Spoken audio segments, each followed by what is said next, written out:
Durante años, los cielos resonaron con un rugido tan brutal que parecía arrancado de las entrañas de un dios enfurecido. Un rugido que no pedía permiso para entrar en combate, que no anunciaba advertencias, que simplemente aparecía y devastaba. Así era el MiG-27, el caza soviético nacido no para bailar en combates elegantes de dogfight, sino para aplastar desde lo alto con una fuerza implacable. Fue la espada de acero de una doctrina militar despiadada, diseñada para atacar al enemigo cuando menos lo esperaba y desaparecer antes de que pudiera reaccionar. Un martillo de precisión disfrazado de avión. Pero aquí hay algo que casi nadie dice en voz alta. El MiG-27 no fue solo una máquina de guerra, fue una paradoja voladora. Porque mientras dominaba el aire con su potencia bruta y precisión quirúrgica, ocultaba una realidad incómoda. Era tan peligroso para el enemigo como lo era para sí mismo. ¿Cómo es posible que una de las aeronaves más destructivas de su época terminara siendo retirada en silencio, sin ceremonias, olvidada incluso por aquellos que una vez la aclamaron como invencible? Tal vez no todos están preparados para esta historia. Tal vez, al conocerla, te des cuenta de que no todos los colosos caen por enemigos externos. A veces, se derrumban desde adentro. Y tal vez, si sigues leyendo, descubras una verdad que ha sido cuidadosamente enterrada entre manuales clasificados, informes diplomáticos y cajas polvorientas en hangares abandonados. Si estás aquí buscando una simple ficha técnica o un resumen aburrido, tal vez este no sea el lugar para ti. Pero si quieres entender que se gana y que se pierde cuando se persigue la supremacía aérea sin medir las consecuencias, estás a punto de entrar a una historia que podría cambiar tu forma de ver la guerra, la tecnología y a los propios pilotos. Antes de comenzar, ¿por qué no te suscribes y te unes a nuestra comunidad de apasionados por la aviación? Aquí descubrirás la historia detrás de los aviones más legendarios, las innovaciones que revolucionaron el vuelo y las hazañas de los pilotos que desafiaron los cielos. Mientras lo haces, activa la campana de notificaciones para no perderte ninguna de nuestras increíbles historias. El MiG-27 no nació como un acto de inspiración creativa, sino como una respuesta urgente, casi desesperada. Corría la década de 1970 y la Unión Soviética se enfrentaba a una dolorosa contradicción. Por un lado, necesitaba proyectar poder aéreo capaz de destruir concentraciones enemigas con precisión milimétrica. Por el otro, sus cazas de combate, aunque rápidos y maniobrables, eran incapaces de realizar ataques aéreos de precisión contra blancos terrestres sin exponerse a un fuego antiaéreo devastador. El MiG-23BN había intentado llenar ese vacío, pero fracasó. Era rápido, sí, pero inestable, torpe a baja altitud, y sus sistemas de ataque eran primitivos frente a las amenazas modernas. ¿Cómo derrotar a un enemigo que ya no teme tu velocidad? Entonces apareció una decisión audaz: crear un nuevo caza de ataque a tierra basado en la célula del MiG-23, pero con transformaciones tan radicales que prácticamente darían vida a un avión nuevo. Así nació el Mikoyan Gurevich Mi-27, conocido en la OTAN como Flyer D y Flyer J, una bestia de acero diseñada para volar bajo, golpear rápido y desaparecer entre los ecos del suelo quemado. Su fuselaje, derivado directamente del MiG-23, fue reforzado para soportar cargas estructurales mayores, impactos de proyectiles antiaéreos y operaciones intensas desde pistas improvisadas. Las alas, de geometría variable, ofrecían 3 posiciones que permitían cambiar la configuración en pleno vuelo, adaptando el rendimiento al tipo de misión. Totalmente extendidas a 16º para despegues y aterrizajes cortos, en 45º para crucero eficiente, y en 72º para velocidad máxima, lo que lo convertía en un depredador versátil sobre cualquier terreno. Sin embargo, esa versatilidad ocultaba un costo. La complejidad mecánica aumentaba drásticamente, y con ella, la probabilidad de fallos fatales. El diseño incluía trenes de aterrizaje reforzados, estructuras internas más resistentes y una cabina blindada con vidrio a prueba de balas y placas de titanio en los costados inferiores de fuselaje. Todo pensado para sobrevivir en el infierno de los cañones antiaéreos. Porque a diferencia de los cazas convencionales, el MiG-27 no se alzaba sobre las nubes para combatir, descendía como un demonio hacia las líneas enemigas, navegando a velocidades supersónicas a ras del suelo. Y eso exigía una máquina tan dura como el acero que bombardeaba. El corazón de esta bestia era el motor Tumansky R29B300, una turbina de poscombustión que generaba hasta 112,4 kN de empuje con postquemador. Permitía al MiG-27 alcanzar velocidades de Mach 1.7 a gran altitud, pero su verdadero poder se desplegaba a baja cota, donde podía sostener velocidades supersónicas sin perder estabilidad. Su autonomía operativa era de hasta 2,500 kilómetros con tanques externos, lo que le daba capacidad de penetración profunda en territorio enemigo. Pero quizás el arma más temida del MiG-27 no era su motor, ni su velocidad, ni su agilidad. Era su cañón, el GSH-6-30, un monstruoso cañón rotativo de 6 tubos de calibre 30 mm, capaz de disparar hasta 5,000 proyectiles por minuto. Era tan poderoso que el retroceso dañaba el avión si no se utilizaba con precisión quirúrgica. Literalmente, era un arma que podía matar a su portador si no se manejaba con extrema cautela. ¿Cómo confiar en un sistema tan brutal que incluso tus propios ingenieros temen activar a plena potencia? La aviónica fue otro campo de batalla. Se instalaron sistemas de navegación por inercia, telémetros láser, sensores de designación de blancos, HUD con datos proyectados en tiempo real y visores de bombardeo mejorados. Era un salto técnico frente al rudimentario MiG-23BN, pero aún lejos de la sofisticación digital de los aviones estadounidenses como el A-10 Thunderbolt II o el F-111. La diferencia era clara. Mientras la OTAN apostaba por precisión quirúrgica y redundancia electrónica, el Mi-27 era fuerza bruta con instinto asesino. Y a veces, el instinto es más peligroso que la inteligencia. Frente al A-10, su contraparte directa, el MiG-27 era más rápido, más difícil de interceptar y más barato de producir. Pero no podía permanecer tanto tiempo en zona de combate ni soportar tanto daño como el blindado Bartok. Frente al Panavia Tornado IDS europeo, el Mi-27 ofrecía más velocidad a costa de menos tecnología y menor versatilidad en misiones nocturnas o todo clima. Era, en resumen, el reflejo de la filosofía soviética: atacar con fuerza devastadora antes de que el enemigo tenga tiempo de reaccionar, sin margen para el error. Más de 900 unidades fueron fabricadas y desplegadas en varios países del Pacto de Varsovia, así como en naciones aliadas como India, Sri Lanka, Kazajistán, Bielorrusia y Ucrania. India, en particular, fue uno de sus mayores usuarios, llegando a producir el MiG-27 bajo licencia en sus propias instalaciones de AL, Hindustan Aeronautics Limited. Pero, ¿qué llevó a un país como India a depender de un avión que en algunos casos explotaba sin aviso previo durante vuelos de entrenamiento?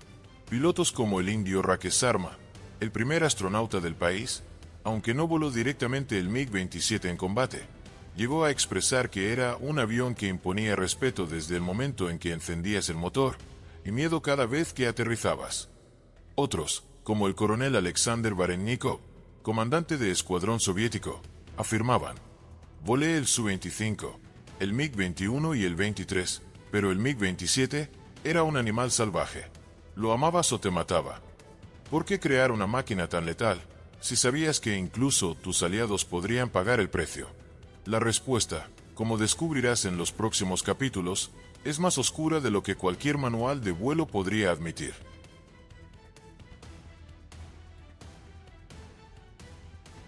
En el oscuro vientre de los hangares soviéticos, donde los ingenieros trabajaban bajo la presión incesante del Estado y el miedo a fracasar, nació una idea audaz: transformar al problemático MiG-23 en un asesino de tanques. Era una apuesta arriesgada, casi suicida, pero en la mente de los diseñadores del Buró Mikoyan Gurevich, la urgencia justificaba la audacia. Después de todo, el MiG-23 era veloz, podía superar Mach 2, y su ala de geometría variable ya había demostrado un potencial técnico. ¿No era lógico aprovechar esa base para crear un nuevo avión de ataque? El MiG-23 había sido concebido como un caza interceptor de nueva generación que pudiera contrarrestar las amenazas occidentales, particularmente al F-4 Phantom II. Sin embargo, sus defectos eran tan numerosos como sus innovaciones.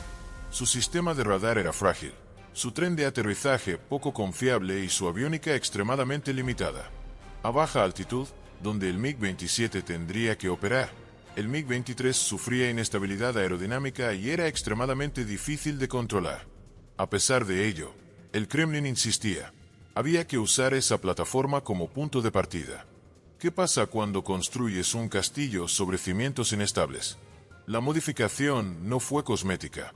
Para comenzar, se eliminó por completo el radar del MiG-23, que resultaba innecesario para un avión de ataque a tierra. En su lugar, se instaló un telémetro láser CLEM-P y sistemas de navegación y bombardeo mucho más enfocados en el combate terrestre. Esto hacía al MiG-27 más liviano, pero también menos versátil en misiones aire-aire. Ya no era un caza, era una herramienta de destrucción dirigida a objetivos blindados, columnas de tanques, instalaciones logísticas. Una vez modificado, el morro del avión pasó a ser más afilado y apuntado hacia abajo, facilitando la visibilidad del terreno y del blanco. Ese diseño se volvió una de sus marcas visuales distintivas. Aún así, la sombra del MiG-23 nunca abandonó al MiG-27. Su sistema de alas pivotantes, un prodigio de ingeniería en teoría, resultó ser una pesadilla en mantenimiento. Cada posición del ala implicaba una configuración aerodinámica distinta, y eso demandaba una supervisión constante. En zonas polvorientas como Afganistán o Rajastán, donde operaban en condiciones extremas, los mecanismos hidráulicos comenzaban a fallar. Incluso una mínima obstrucción podía provocar un accidente catastrófico. ¿Cómo confiar tu vida a un ala que podría negarse a cambiar de posición en pleno vuelo? La filosofía soviética se basaba en la cantidad. Fabricar cientos de unidades y lanzarlas al combate. Por eso, los MiG-27 se diseñaron para ser producidos en masa, con estructuras de aleación de aluminio, titanio y acero. Su sencillez constructiva, comparada con los estándares occidentales, facilitaba su ensamblaje rápido, pero también implicaba menos tolerancia al daño y menor vida útil por célula. En el papel, parecía una genialidad. En el campo de batalla, era una moneda al aire. Frente a aviones como el F-111 Aardvark estadounidense, un bombardero táctico con capacidad supersónica y sistemas de navegación de última generación, el MiG-27 era más barato, más ágil en ciertas maniobras, pero claramente inferior en electrónica y precisión de bombardeo. Mientras el Aardvark podía atacar de noche, en condiciones meteorológicas adversas, gracias a su radar de penetración terrestre y su sistema de navegación por seguimiento de contorno, TERCOM, el MiG-27 requería cielos limpios, buena visibilidad y rezar para que el telémetro láser no fallara. Y sin embargo, había algo casi admirable en su brutalidad. El GSH-6-30 no era solo un cañón. Era un símbolo. Disparaba proyectiles incendiarios, perforantes y de fragmentación a tal velocidad que podía destruir un tanque en segundos. Pero su retroceso era tan violento que el avión sufría vibraciones que desajustaban sistemas y dañaban la estructura. En una ocasión documentada en India, un piloto describió haber disparado en ráfagas tan breves como medio segundo, y aún así sentir que el avión se sacudía como un animal herido. Los informes soviéticos hablaban con orgullo de su potencia, pero los técnicos en campo escribían advertencias en los márgenes: no disparar por más de 2 segundos, evitar ráfagas largas en vuelo nivelado, no emplear el cañón con tren extendido. ¿Cómo puedes amar un arma que amenaza con matarte cada vez que la usas? Ese fue el dilema del MiG-27. Sus pilotos vivían entre la gloria y el riesgo. Volaban a ras del suelo, a velocidades que dejaban estelas de polvo, soltando bombas guiadas por láser sobre columnas blindadas. Pero lo hacían con la certeza de que el más mínimo error, una vibración inesperada, una ráfaga mal ejecutada, un cambio de clima imprevisto, podía convertir esa misión en su última. Y ahí radicaba su contradicción. El MiG-27 era una fiera indomable nacida de otra fiera defectuosa. ¿Tenía velocidad? Sí. ¿Tenía potencia de fuego? Sí. Pero no tenía la confiabilidad que otros aviones ofrecían. Y esa falta de fiabilidad comenzó, lentamente, a costar vidas y reputaciones. ¿Por qué, entonces, los soviéticos persistieron con él durante tanto tiempo? ¿Qué vieron en esta criatura híbrida que otros no supieron o no quisieron ver? Esa es la pregunta que responderemos al adentrarnos en los cielos ardientes donde el MiG-27 encontró su mayor gloria y su ruina.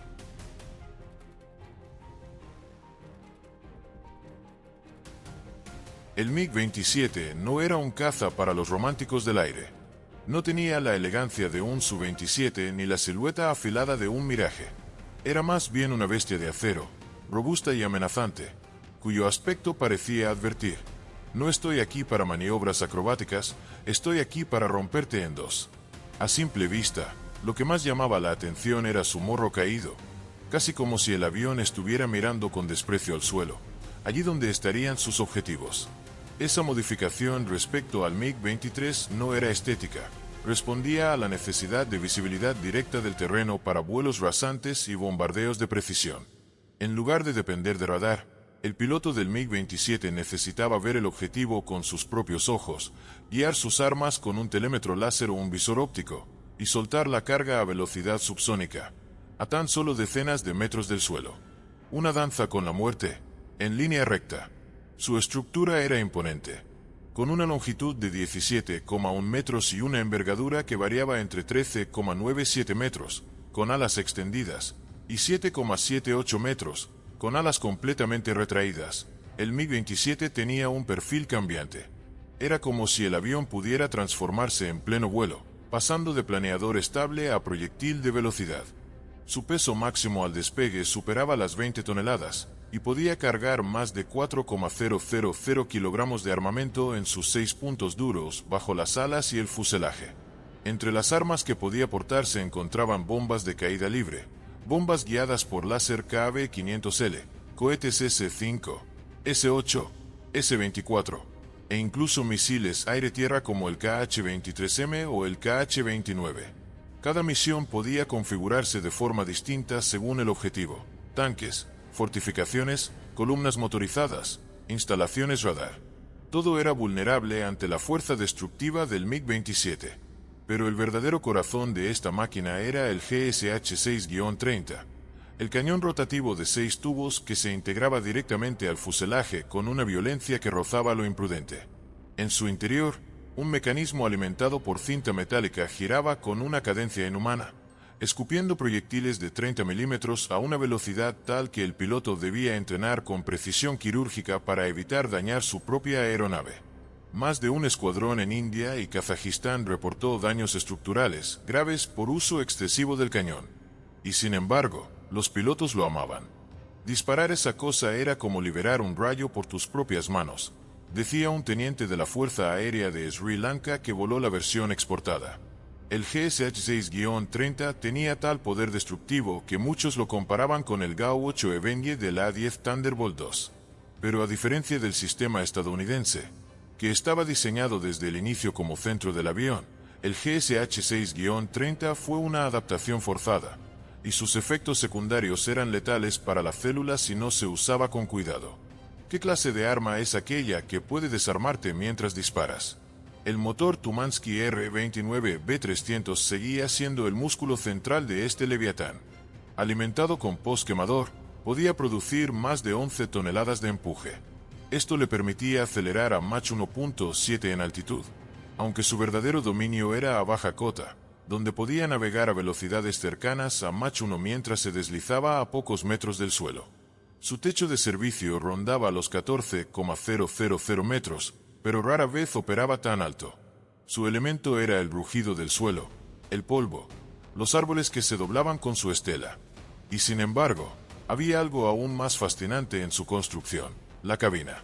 Totalmente blindada, protegida con placas de titanio y vidrio de alta resistencia, estaba diseñada para sobrevivir a impactos de metralla y fuego directo de armas ligeras. El piloto estaba sentado sobre un asiento eyectable KM-1M, capaz de salvarle la vida incluso a baja altitud, aunque el margen de error era estrechísimo. La visibilidad, gracias al morro inclinado y al diseño envolvente de la cabina, era excelente para un avión soviético de su época, lo cual lo convertía en una máquina ideal para el ataque a tierra directo. Comparado con el A-10, el MiG-27 tenía menos blindaje en general, menos autonomía sobre el blanco y menor redundancia de sistemas. Pero a cambio, ofrecía una velocidad que el Bartov jamás podría igualar. El MiG-27 era como un asesino que llega, dispara y se va antes de que puedas ver su rostro. El A-10, en cambio, era el verdugo que se queda a ver cómo ardes. Dos filosofías distintas, dos caminos hacia el mismo infierno. Pero no todo era fortaleza. El MiG-27 sufría fallas crónicas en sistemas hidráulicos, problemas con el tren de aterrizaje, en algunos modelos, errores de software en el sistema de puntería. Las versiones iniciales eran notoriamente inestables durante maniobras de escape tras el bombardeo. Pilotos soviéticos veteranos advertían que el mayor enemigo del MiG-27 no era el enemigo, era su propio temperamento. Y sin embargo, a pesar de estas debilidades, su diseño causaba admiración. Era brutalmente honesto. Un avión hecho para matar con eficacia. Sin adornos, sin lujos. Solo acero, fuego y velocidad. ¿Qué tipo de piloto se siente atraído por una máquina que no perdona los errores? ¿Qué clase de nación apuesta por un avión que puede autodestruirse si se le exige demasiado? Esas preguntas se vuelven más perturbadoras cuando exploramos los combates reales en los que participó el MiG-27, especialmente en los infiernos polvorientos donde volar bajo significaba jugar a la ruleta rusa. Y ese será el próximo paso.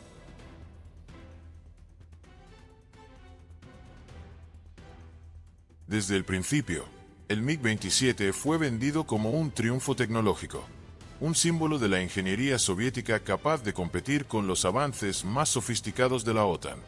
Pero bajo esa carcasa de acero endurecido, algo no encajaba. Había una contradicción profunda. Cuanto más se lo equipaba con sistemas avanzados, más impredecible se volvía. Era como si la máquina se rebelara contra sus propios creadores. ¿Qué ocurre cuando tu mayor virtud se convierte en tu mayor amenaza? Uno de los principales avances del Mi-27 fue su visor de bombardeo láser CLEM-P, un sistema que permitía al piloto fijar blancos con precisión sin necesidad de radar, útil en escenarios donde la guerra electrónica podía bloquear señales convencionales. Este visor, montado en el morro del avión, trabajaba junto con un telémetro láser y una computadora balística rudimentaria para calcular puntos de impacto en tiempo real. Era una maravilla para su época, en teoría. En la práctica, el sistema era extremadamente sensible. El calor, la suciedad, las vibraciones del fuselaje, e incluso la humedad podían provocar errores en la designación del blanco. Pilotos indios reportaban que, al operar en climas tropicales, el sistema simplemente se apagaba en pleno vuelo. Los soviéticos intentaron rediseñar la carcasa y aislar los componentes, pero el problema persistía. ¿Cómo ejecutar una misión de precisión si tu mira desaparece justo cuando la necesitas? Y eso no era lo peor. El GSH-6-30, aquel cañón infernal que hacía temblar el suelo, también hacía temblar los sensores. Literalmente, las vibraciones eran tan intensas que los componentes electrónicos cercanos al fuselaje sufrían desajustes o daños. Algunos sistemas de navegación dejaban de funcionar después de disparar una sola ráfaga. Los proyectiles impactaban al enemigo, pero el retroceso dejaba al avión ciego, incapaz de regresar con seguridad. La solución soviética fue tan brutal como lógica: limitar las ráfagas, ajustar protocolos y reducir las sesiones de entrenamiento con munición real. Pero eso no resolvía el problema de raíz, solo lo aplazaba. Y cada misión de combate era una ruleta. Aguantará hoy o colapsará justo en medio del infierno. En cuanto a sus sistemas de navegación, el Mi-27 heredó un conjunto de instrumentos inerciales y ópticos que resultaban obsoletos en comparación con los estándares occidentales. No tenía GPS, ni radar de penetración de terreno como los que montaban los F-111 o los Tornado IDS. El piloto debía confiar en mapas, brújula y sensores internos que se recalibraban antes de cada vuelo. Bastaba una falla en el giroscopio o una mala alineación al despegar para que todo el sistema se desviara decenas de kilómetros. Y en una misión de ataque a baja altitud, eso no era un error técnico, era una sentencia de muerte. Los sistemas hidráulicos también representaban un talón de Aquiles. El mecanismo de las alas de geometría variable, que debía funcionar con precisión milimétrica para ajustar el perfil aerodinámico en distintas fases del vuelo, era propenso a fugas, bloqueos e incluso fallas catastróficas. Se documentaron varios incidentes donde las alas quedaron atrapadas en una posición intermedia, desestabilizando el avión y obligando al piloto a eyectarse.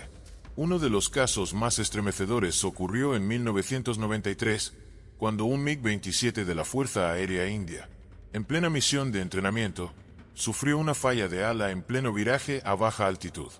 El avión perdió estabilidad, se precipitó al suelo, y explotó al instante. La investigación posterior reveló que una válvula hidráulica se había congelado por defectos de mantenimiento, pero el diseño no contemplaba ese tipo de margen.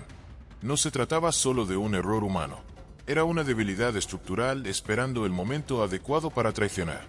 Y lo más irónico es que, mientras la URSS proclamaba al MiG-27 como un ejemplo de eficiencia, sus pilotos sabían la verdad. Lo volaban con respeto y con miedo. Era poderoso, sí. Rápido, sí. Capaz de arrasar un convoy enemigo en segundos. Pero cada vuelo era una apuesta. Cuando encendías los sistemas, era como despertar a un dragón. Nunca sabías si iba a obedecerte o a escupirte fuego, relató el piloto kazajo Timur Sayfullen, que voló MiG-27 hasta su retiro en 1997. Su testimonio no fue aislado. En entrevistas desclasificadas en India y Sri Lanka, decenas de pilotos hablaron de sistemas que se apagaban sin razón, pantallas que se congelaban, sensores que confundían objetivos civiles con blancos enemigos. Y si el enemigo más implacable del MiG-27 no fue el F-16 ni el A-10, sino el propio MiG-27, en tiempos donde la precisión comenzaba a definir la guerra, donde los misiles guiados por satélite y los drones cambiaban las reglas del combate, el MiG-27 seguía dependiendo de una tecnología que a veces parecía más superstición que ciencia. Y eso, en el campo de batalla moderno, era imperdonable. Pero lo peor estaba por venir, porque todo ese arsenal de defectos y silencios se pondría a prueba en un teatro de guerra brutal, real y sangriento. El próximo capítulo nos llevará a las montañas ardientes y traicioneras de Afganistán, donde el MiG-27 reveló tanto su lado más heroico como sus fallas más trágicas. Y en ese fuego cruzado, muchos pilotos descubrieron que su mayor amenaza estaba justo detrás del morro.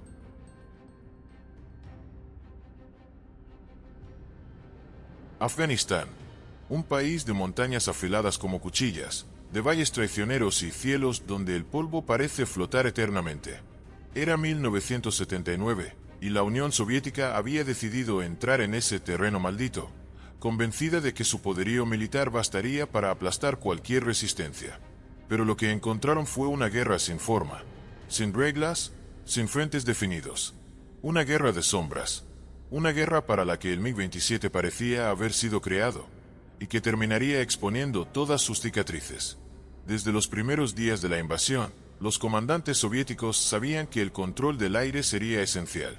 Pero el enemigo no tenía una fuerza aérea formal. Eran guerrillas dispersas, cargadas de RPG, misiles portátiles y una voluntad de hierro. Los helicópteros eran vulnerables. Los cazas tradicionales, inútiles. Entonces, el alto mando envió escuadrones de Mi-27, con la esperanza de que su combinación de velocidad, potencia de fuego y perfil bajo resultara en la herramienta perfecta para cazar insurgentes desde el cielo. Pero muy pronto, esa ilusión comenzó a resquebrajarse. El MiG-27 podía volar bajo y rápido, pero en Afganistán, esa combinación era una sentencia. Los valles estrechos no perdonaban errores. Una mala lectura del terreno, una turbulencia inesperada o un simple fallo de los sensores y el avión terminaba estrellado contra una ladera. Y los problemas eran constantes. Los visores láser, ya inestables en condiciones normales, fallaban con frecuencia ante el calor extremo y el polvo omnipresente. El cañón GSH-6-30, cuando era disparado en altitud baja, generaba tales sacudidas que las alas vibraban peligrosamente, afectando la precisión y dañando sistemas internos. Uno de los incidentes más oscuros ocurrió en 1983, durante una operación cerca de Jalalabad. Un escuadrón de MiG-27 recibió coordenadas de una presunta concentración de muyahidines en una aldea. La orden era clara: ataque rasante, bombas guiadas por láser y retirada inmediata. Pero el sistema de designación falló justo al iniciar el ataque. Los pilotos, sin guía, soltaron las bombas por cálculo visual. La aldea era civil. Decenas murieron. La prensa internacional nunca lo supo, pero los pilotos que regresaron no volvieron a volar igual. ¿Cómo seguir creyendo en una máquina cuando te arrastra a un error que no puedes borrar? Los misiles Tinde, introducidos por Estados Unidos en 1986, cambiaron las reglas del juego. De pronto, volar bajo ya no era una ventaja, sino una provocación suicida. El MiG-27, sin sistemas avanzados de contramedidas electrónicas, sin radar de detección de amenazas, se convirtió en una presa fácil. Muchos pilotos, sabiendo que el sistema de alerta de misil era prácticamente inexistente, confiaban en su intuición o en la suerte. Y en Afganistán, la suerte tenía un costo muy alto. El piloto soviético Viktor Senko contó años después en una entrevista desclasificada: iba a 900 km por hora a unos 50 metros del suelo cuando vi un destello. Sentí el impacto antes de escucharlo. El motor se incendió.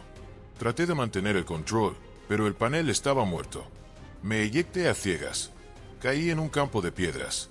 Me fracturé la pierna. Los afganos me capturaron. Estuve 2 años en cautiverio. Todo por una misión que nunca debimos volar. Aún así, el MiG-27 no fue solo una tragedia. En manos experimentadas, era letal. Sus bombas convencionales y misiles guiados arrasaron decenas de posiciones insurgentes. Sus ataques a convoys y posiciones fortificadas fueron tan devastadores que los muyahidines comenzaron a usar señuelos, escondiendo objetivos reales bajo tierra o en túneles. En algunas zonas, bastaba escuchar su rugido para que las columnas rebeldes se dispersaran como polvo. Pero ese respeto ganado a fuego no fue suficiente para ocultar lo evidente. Las estadísticas hablaban claro. Por cada avión derribado, al menos 3 presentaban fallas durante la misión. Los mecánicos luchaban contra los elementos, limpiando sensores con pinceles de cerdas suaves, protegiendo sistemas con lonas improvisadas y rezando para que la próxima salida no terminara en tragedia. India, que en esos años comenzaba a operar sus propios MiG-27 bajo licencia, observaba con atención. Veía los informes. Estudiaba los patrones. Sabía que en tiempos de guerra, lo que no se dice es tan importante como lo que se publica. Y mientras los soviéticos intentaban mostrar al MiG-27 como un instrumento de control absoluto, cada accidente, cada explosión, cada error humano amplificado por una falla técnica, dejaba cicatrices imposibles de borrar. El MiG-27 sobrevivió a Afganistán, pero no sin consecuencias. Los informes internos del Kremlin comenzaron a recomendar su uso limitado. Algunos escuadrones fueron retirados. Otros fueron reemplazados por el más robusto Su-25. El rugido del cañón, tan temido al principio, comenzó a sonar cada vez menos. Y con cada año que pasaba, se hacía más evidente una verdad incómoda. El MiG-27 no era invencible. Era una fiera poderosa, pero frágil. Una criatura que, en el entorno equivocado, podía volverse contra su amo. ¿Y qué ocurrió cuando esa misma fiera cruzó las fronteras soviéticas y comenzó a volar para otras naciones, bajo otras condiciones, en manos de otros pilotos? Esa es una historia igual de impactante. Y es justo la que contaremos en el próximo capítulo.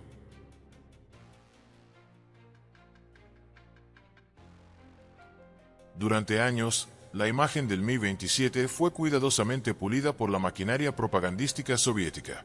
En los pósters oficiales, aparecía surcando los cielos con elegancia letal. En los desfiles militares, brillaba impecable bajo el sol de Moscú.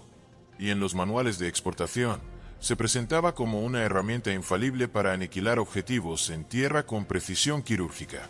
Pero detrás de esa fachada había una realidad mucho más turbia. El MiG-27 estaba fallando. Y no solo en el campo de batalla. Estaba fallando en su propia promesa de fiabilidad, de control, de poder absoluto.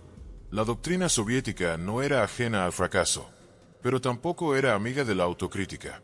En el mundo cerrado de los comités técnicos y los despachos militares, admitir un defecto no era simplemente un acto de honestidad. Era una amenaza directa al prestigio del Estado, a los objetivos del plan quinquenal, a la fe que se imponía sobre la industria de defensa. Así que, cuando los reportes comenzaron a llegar desde Afganistán, desde India, desde los mismos hangares de mantenimiento en suelo soviético, la respuesta fue inmediata: silencio. Los informes de fallas del GSH 6-30 se revisaban antes de entrar a los archivos centrales. Los pilotos que denunciaban inestabilidad en vuelo eran reubicados, enviados a entrenar en otros modelos. Los ingenieros que sugerían rediseñar el cañón o instalar contramedidas electrónicas más modernas eran silenciados con órdenes de prioridad presupuestaria. No se trataba de corregir, se trataba de esconder. porque admitir que el MiG-27 tenía problemas era admitir que se había invertido en un arma ineficaz, y eso, en la URSS, podía costarte mucho más que tu carrera. En los archivos de la VVS, Fuerza Aérea Soviética, hoy parcialmente desclasificados, se encuentran documentos alterados con correcciones a mano, tachaduras y frases ambiguas como pérdida operacional no atribuible a la célula o desviación espontánea del sistema óptico posiblemente por factores climáticos imprevistos. Detrás de esas palabras burocráticas se ocultaban fallas de sistema, pérdidas de vida y explosiones en pleno vuelo. Pero los informes filtrados a puertas cerradas contaban otra historia. Entre 1981 y 1986, al menos 63 aeronaves MiG-27 sufrieron incidentes graves relacionados con problemas estructurales o errores en el sistema de puntería. Una cifra escalofriante que no llegó jamás a los medios ni al público. Los pilotos sabían que algo no andaba bien, pero lo aprendían con sangre, no con estadísticas. ¿Qué clase de confianza puedes tener en tu máquina cuando cada despegue puede ser el último, y nadie está dispuesto a reconocerlo? Uno de los testimonios más estremecedores es el del piloto soviético Yevgeny Tarasov, quien en 1984 sobrevivió a una eyección de emergencia cuando su MiG-27 entró en barrena tras una falla del ala izquierda en modo de ataque. Aterrizó herido, pero vivo. Solicitó una revisión técnica completa del lote de aeronaves al que pertenecía su escuadrón. La respuesta fue una orden de transferencia a otra base, y silencio. Años después, en una entrevista publicada tras la caída de la URSS, Tarasov dijo: "No era un avión, era una apuesta. Lo volábamos con los dientes apretados. Lo amábamos por su potencia, pero temíamos cada aterrizaje". India, uno de los principales usuarios del MiG-27, comenzó a notar patrones similares, pero a diferencia de la URSS, no podía permitirse el lujo de esconderlos. La Fuerza Aérea India necesitaba resultados. Los accidentes comenzaron a multiplicarse en los años 90, algunos incluso en zonas urbanas. Los medios locales presionaban. El gobierno debía responder. Así fue como se comenzó a desmontar el mito. Se reconocieron errores en el diseño del motor, se identificaron deficiencias estructurales, y se inició un programa de modernización para adaptar los MiG-27 a estándares propios, incluyendo aviónica nacional y nuevas medidas de seguridad. Pero el daño ya estaba hecho. Los países que alguna vez mostraron interés en adquirir el MiG-27 comenzaron a dar un paso atrás. No hubo más exportaciones. No hubo más elogios en ferias militares. La industria que lo había creado pasó a enfocarse en otros proyectos, como el MiG-29 o el Su-27. El MiG-27, alguna vez anunciado como el martillo del campo de batalla, fue empujado lentamente al rincón de las sombras. Y aún así, algo persistía. Una pregunta sin respuesta. ¿Por qué se insistió tanto en ocultar la verdad? ¿Qué se ganaba realmente al sostener una mentira tan frágil? La respuesta no está solo en el orgullo soviético. Está en el corazón de toda estructura de poder que se niega a aceptar que la perfección no existe. Que a veces, lo más peligroso no es el enemigo que te espera afuera, sino el sistema que se niega a verte caer. En el próximo capítulo, veremos cómo esta máquina imperfecta fue adoptada con fervor por India y otros países, y cómo su historia se reescribió bajo diferentes cielos, con otras voces, otras estrategias y nuevas tragedias.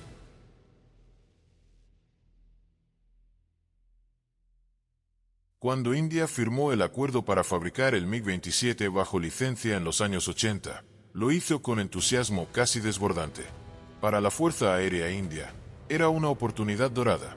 Adquirir un avión supersónico de ataque a tierra, robusto, armado con un cañón descomunal, y respaldado por la poderosa Unión Soviética. En el papel, era una joya de ingeniería, barato de producir, relativamente sencillo de mantener, y letal en el campo de batalla. ¿Cómo podría algo que parecía tan perfecto volverse una pesadilla nacional? La producción comenzó en la planta de Hindustan Aeronautics Limited, AL, donde se ensamblaron más de 165 unidades de la variante MiG-27ML, renombrada localmente como Bahadur, que en hindi significa valiente. Ese nombre cargaba un peso simbólico enorme. Representaba no solo un avión, sino una promesa de soberanía, de fuerza, de capacidad nacional para mantener el control aéreo del subcontinente. Y durante los primeros años, esa promesa pareció cumplirse. El MiG-27ML indio contaba con modificaciones electrónicas diseñadas para condiciones locales, nuevos sistemas de comunicación, mejoras en la aviónica y ajustes estructurales para volar en climas húmedos, desérticos o montañosos. Era, en teoría, una versión mejorada. Y sin embargo, los problemas comenzaron a surgir más rápido de lo que el gobierno estaba dispuesto a admitir. Uno a uno, los informes de accidentes comenzaron a filtrarse a la prensa. Fallas en el motor, pérdida de control, fallos hidráulicos, problemas en el tren de aterrizaje. Los titulares se volvieron frecuentes. Cae otro MiG-27 en Rajasthan. Explosión en pleno vuelo. Piloto sobrevive de milagro tras eyección. Y lo más preocupante, las causas no eran siempre identificables. A veces, simplemente, fallaba. Entre 2001 y 2015, más de 60 MiG-27 indios se estrellaron. En varios casos, el piloto murió. En otros, sobrevivió gracias a una eyección milagrosa. Pero en todos, el patrón era similar. Una pérdida súbita de control, un fuego en el motor, una anomalía que el sistema de monitoreo no había detectado. El motor R29B300 era particularmente problemático. India incluso intentó rediseñarlo, actualizar componentes, reemplazar partes críticas, pero el problema no era una pieza. Era el alma entera de la máquina. Y entonces vino el punto de quiebre. El 16 de febrero de 2010, un MiG-27ML se estrelló cerca de Siliguri, causando un incendio masivo y sembrando el pánico en zonas pobladas.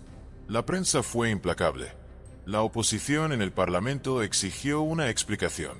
Las familias de los pilotos comenzaron a exigir indemnizaciones. Y el mito de invencibilidad del Bahadur se desplomó en tiempo real. ¿Qué hacer cuando tu héroe nacional se convierte en tu mayor riesgo? El Ministerio de Defensa ordenó una investigación técnica. El resultado fue devastador. Los motores estaban más allá del límite seguro de desgaste. Las estructuras internas presentaban microfracturas. Los sistemas de alerta de fallas eran anticuados, incapaces de detectar errores en tiempo real. El propio AL admitió que mantener la flota era económicamente inviable y técnicamente insostenible. Pero a pesar de la evidencia, el retiro fue lento. India no tenía un reemplazo inmediato para el rol de ataque táctico a baja altitud. Así que los MiG-27 siguieron volando. Un piloto de nombre Ravi Malhotra, que operó el Bahadur durante más de 15 años, lo resumió con una frase escalofriante. Cada vez que volábamos, lo hacíamos sabiendo que no todos íbamos a regresar. Pero lo hacíamos igual. No por la máquina, sino por el deber. En 2018, comenzó el proceso final de retirada. En diciembre de 2019, los últimos MiG-27ML fueron retirados oficialmente del servicio activo en una ceremonia solemne. Algunos fueron enviados a museos, otros al desguace.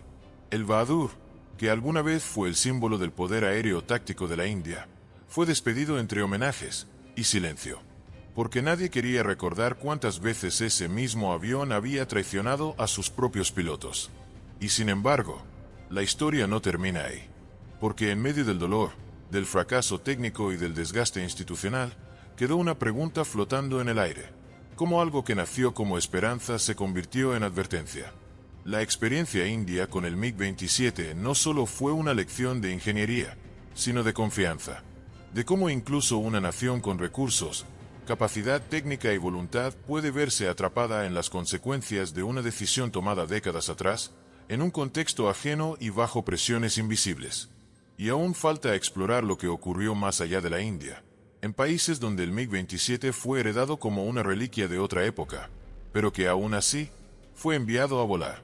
En el próximo capítulo, veremos cómo esta bestia soviética sobrevivió a la caída del muro, cómo fue adoptada por países como Kazajistán, Sri Lanka y Bielorrusia, y cómo sus últimos rugidos se escucharon no en la gloria, sino en la decadencia.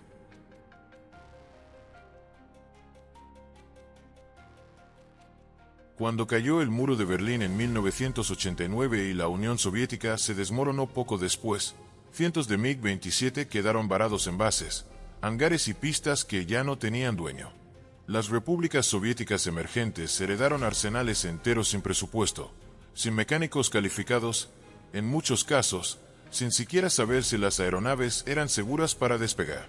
El MiG-27, alguna vez símbolo de poder brutal, se convirtió en un recuerdo incómodo del pasado y en una carga difícil de sostener. Kazajistán, por ejemplo, heredó decenas de MiG-27. Con la disolución del poder central, se encontró con una flota envejecida y peligrosa. Algunos intentaron modernizarlos con tecnología local o repuestos improvisados. Otros, simplemente, los conservaron como medida disuasiva. Pero con cada año que pasaba, era más claro que mantenerlos volando no era una estrategia, era una ruleta rusa. ¿Qué tan lejos se puede empujar una máquina diseñada para no perdonar fallas? En 2005, un MiG-27 kazajo se estrelló durante una patrulla de rutina. El piloto murió en el acto. La investigación reveló corrosión interna en la célula, fallos eléctricos y fatiga estructural. Había superado su vida útil, pero seguía volando. No por necesidad táctica, sino por carencia de alternativas. Cuando un país no puede permitirse modernizar su flota, ¿qué precio paga por mantener el legado oxidado de una superpotencia caída? Sri Lanka, por su parte, usó los MiG-27 en un contexto completamente diferente: la guerra civil contra los tigres tamiles. En los años 2000, estos cazas de ataque sirvieron como plataformas de bombardeo en selvas densas, entornos costeros y zonas de difícil acceso. Volaban bajo, cargaban bombas de caída libre e intentaban destruir posiciones enemigas ocultas. A veces lo lograban, a veces erraban, y en más de una ocasión, los sensores fallaban y los impactos eran reportados en zonas civiles. Uno de los pilotos de Sri Lanka, en declaraciones anónimas tras su retiro, dijo: "El avión tenía fuerza, pero se notaba que era de otra época. Cada misión era como usar un martillo para cazar una mosca. Eficaz, pero incontrolable". En Bielorrusia y Ucrania, el panorama fue aún más gris. Con flotas reducidas y presupuestos minúsculos, los MiG-27 se oxidaban lentamente en hangares semivacíos, sirviendo más como piezas de entrenamiento o fuente de repuestos para otros modelos. Se hablaba de reactivarlos en caso de emergencia, pero esa emergencia nunca llegó. Y cuando finalmente se intentó revivir uno en Ucrania, los sistemas fallaron antes del despegue, como si el propio avión se negara a volver al aire. En todos estos países, la historia se repetía: piezas imposibles de conseguir, técnicos retirados, documentación incompleta, fallos crónicos y un costo de operación que ya no tenía sentido. Los cazas occidentales más modernos ofrecían una relación más eficiente entre coste, precisión y confiabilidad. Incluso modelos más antiguos como el F-4 Phantom II, mantenidos con disciplina y acceso a componentes modernos, superaban en rendimiento general a los MiG-27. Y sin embargo, aún había una razón para conservarlos, aunque fuera en el silencio. Era el peso simbólico. Para algunos, el MiG-27 representaba una era en la que sus países formaban parte de algo más grande. De un bloque, de una fuerza, de un imperio. Retirarlo no era solo una decisión técnica, era aceptar que el tiempo había pasado, que el rugido de antaño era ahora apenas un eco. ¿Cuándo sabes que una leyenda dejó de ser útil y comenzó a ser una amenaza? El último vuelo oficial de un MiG-27 operativo en Kazajistán se realizó en 2013. Fue breve, supervisado por una docena de técnicos que miraban más con esperanza que con seguridad. El piloto, veterano, descendió del aparato con una frase seca: "No debería seguir en el aire. Lo hice por respeto, no por lógica". Así, el MiG-27 fue apagándose en la periferia de la historia. No fue derrotado por enemigos más poderosos. No fue derribado en un gran enfrentamiento final. Fue simplemente vencido por el tiempo, por la verdad y por sus propias grietas. Una máquina nacida para aterrorizar que terminó provocando suspiros, frustraciones y, en más de un caso, funerales innecesarios. Pero incluso en ese ocaso, persistía una sensación incómoda. ¿Cuántas veces más voló cuando ya no debía? ¿Cuántos pilotos se subieron a él sabiendo que tal vez no habría retorno? ¿Y por qué lo hicieron, una y otra vez, a pesar de todo? La respuesta, como tantas otras en la aviación militar, no es sencilla. No está escrita en manuales ni en informes. Está en las miradas de quienes se sentaban frente a sus controles. En ese punto exacto donde la fe, la obligación y el miedo se entrelazan. En el próximo capítulo, exploraremos la caída definitiva del MiG-27, como los países que una vez lo veneraron tomaron la dura decisión de retirarlo por completo, y qué consecuencias humanas, políticas y simbólicas dejó su partida.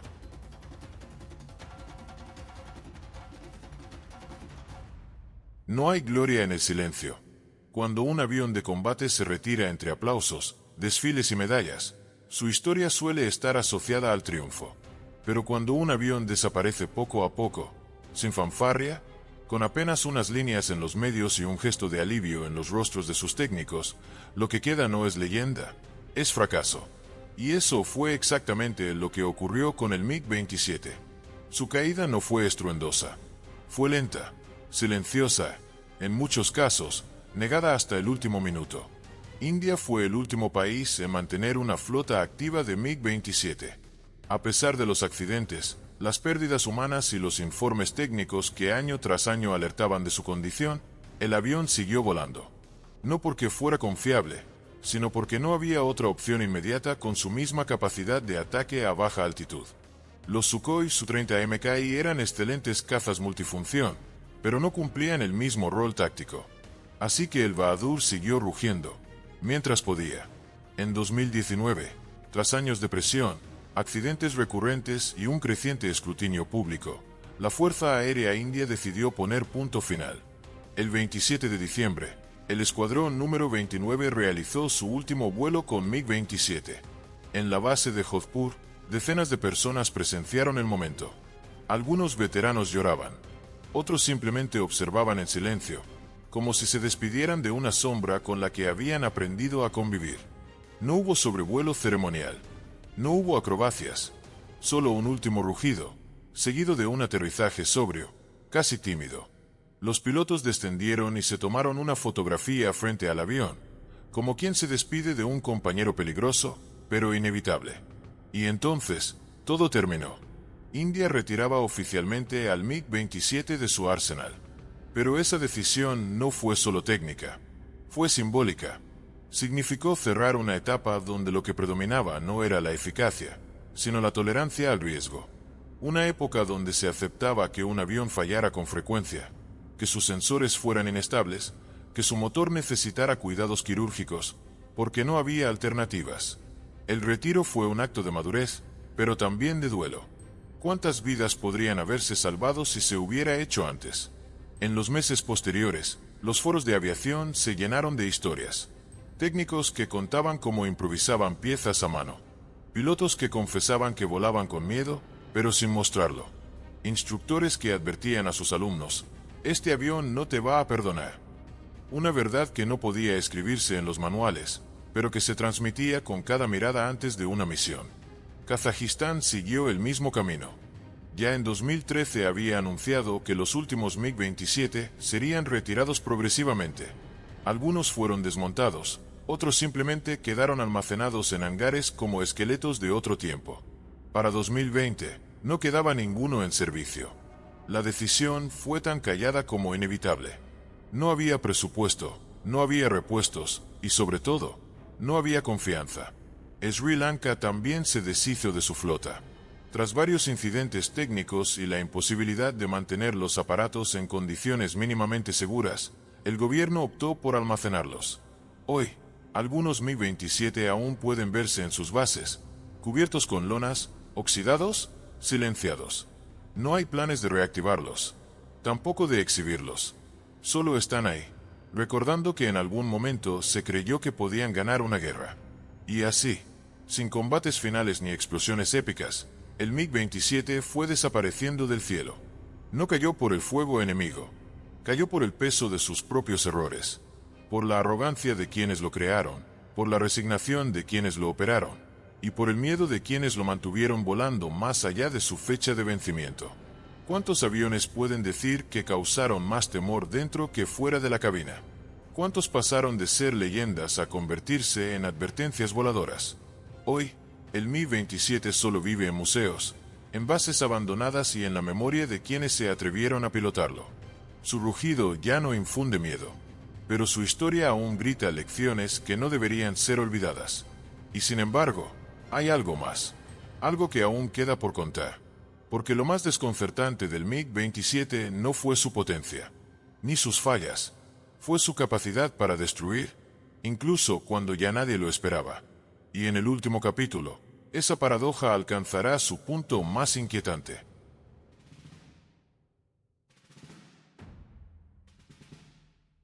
El MiG-27 fue construido para aplastar, para destruir, para demoler líneas enemigas antes de que pudieran reaccionar. No fue diseñado para la elegancia ni para el duelo aéreo.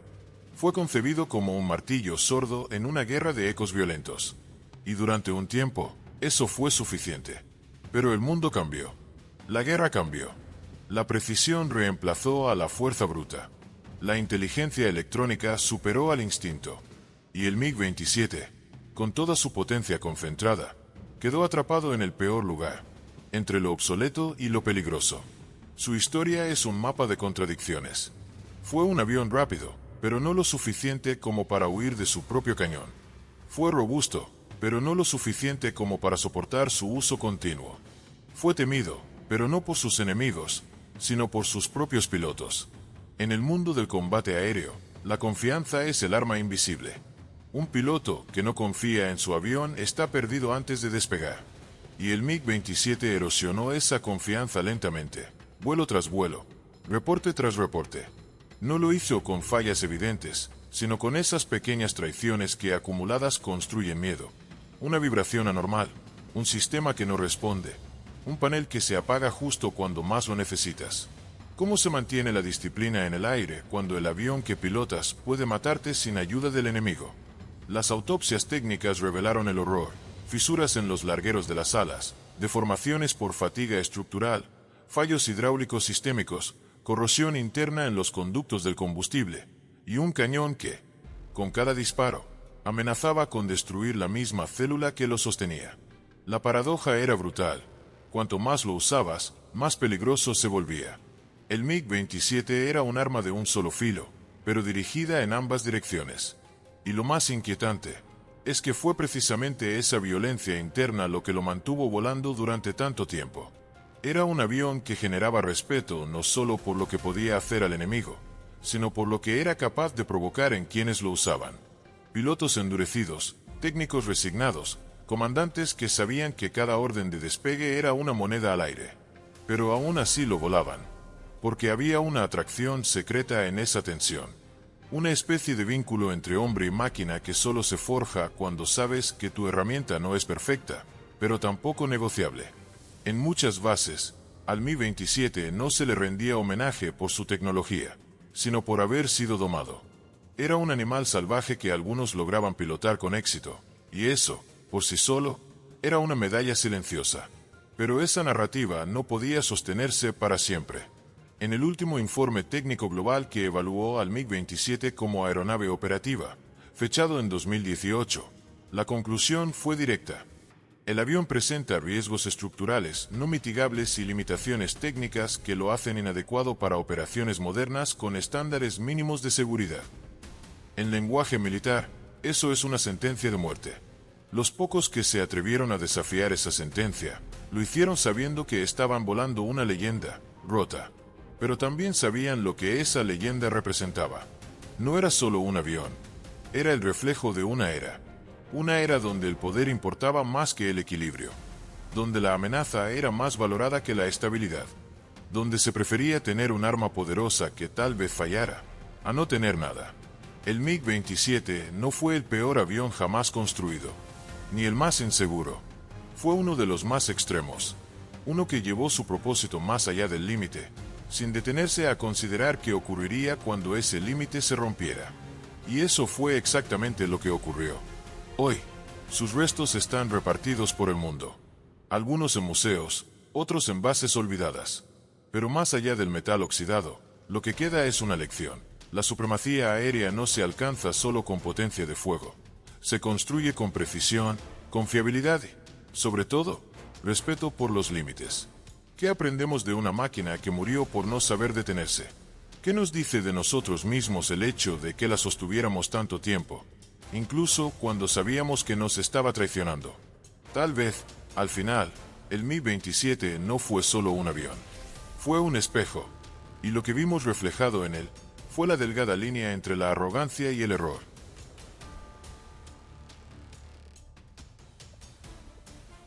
En la historia de la aviación militar, hay aviones que se recuerdan por su belleza, otros por su precisión, algunos por su legado heroico. Pero el MiG-27 no encaja en ninguna de esas categorías. Se recuerda, simplemente, porque fue imposible ignorarlo. Desde su nacimiento como una mutación del MiG-23, el MiG-27 fue empujado al límite de lo que la ingeniería soviética podía tolerar.